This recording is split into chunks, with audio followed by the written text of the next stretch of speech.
I was 18 years old when I got married. I belonged to a very conservative family, a Baloch family, where good daughters never say no to their parents. My father wanted me to get married, and all I said was, if that makes you happy, I'll say yes. And of course, it was never a happy marriage.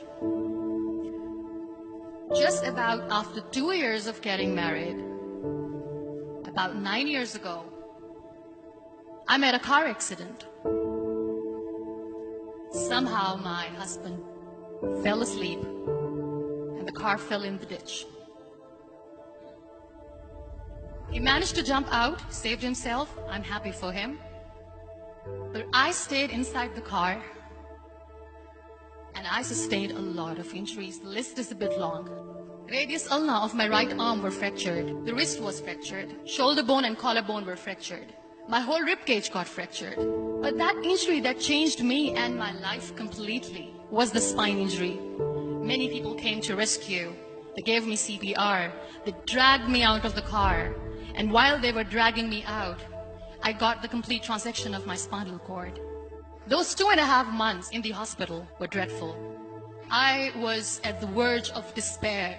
One day, doctor came to me and he said, well, I heard that you wanted to be an artist, but you ended up being a housewife. I have a bad news for you. You won't be able to paint again. Next day, doctor came to me and said, your spine injury is so bad, you won't be able to walk again. I took a deep breath and I said, it's all right. Next day, doctor came to me and said, because of your spine injury and the fixation that you have in your back, you won't be able to give birth to a child again. That day, I was devastated. I started to question my existence. Why am I even alive? So what kept me going was, one day I asked my brothers, I know I have a deformed hand, but I'm tired of looking at these white walls in the hospital and wearing these white scrubs. Bring me some colors, bring me some small canvas. I want to paint. So the very first painting I made was on my deathbed, where I painted for the very first time. What an amazing therapy it was. Without uttering a single word, I could paint my heart out. I could share my story. People used to come and say, what lovely painting. So much color. Nobody could see the grief in it. Only I could. And that day I decided that I'm going to live life for myself. I am not going to be that perfect person for someone. I am just going to take this moment and I will make it perfect for myself. That I'm going to fight my fears. So I wrote down one by one all those fears. And I decided that I'm going to overcome these fears one at a time. You know what was my biggest fear? Divorce. But the day I decided that this is nothing but my fear, I liberated myself by setting him free. And I made myself emotionally so strong that the day I got the news that he's getting married, I sent him a text that I'm so happy for you and I wish you all the best. And he knows that I pray for him today. Number 2 was, I won't be able to be a mother again. And that was quite devastating for me. But then I realized there are so many children in the world, all they want is acceptance. So there is no point of crying, just go and adopt one. And that's what I did.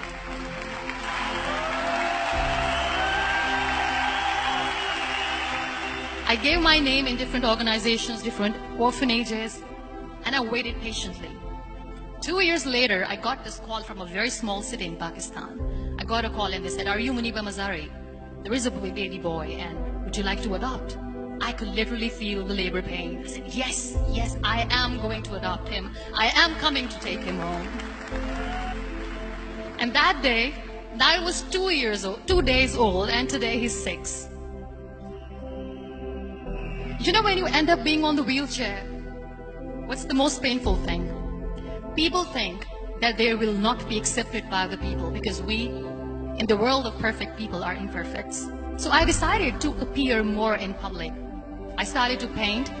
I have done a lot of modeling campaigns. I decided that I'm going to join the national TV of Pakistan as an anchor person.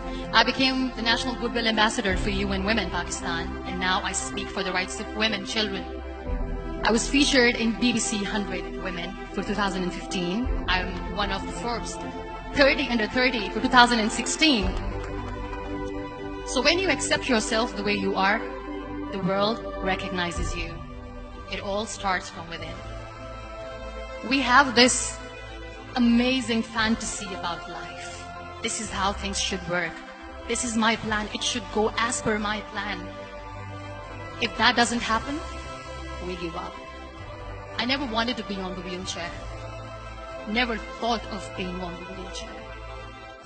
This life is a test and a trial, and tests are never supposed to be easy. So when you're expecting ease from life, and life gives you lemons, then you make the lemonade, and then do not blame life for that.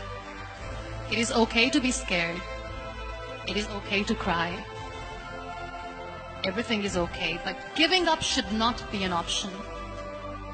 They always say that failure is not an option. Failure should be an option, because when you fail, you get up, and then you fail, and then you get up, and that keeps you going. Embrace each and every breath that you are taking. Celebrate your life. Live it. Don't die before your death. Real happiness lies in gratitude. So be grateful, be alive, and live every moment.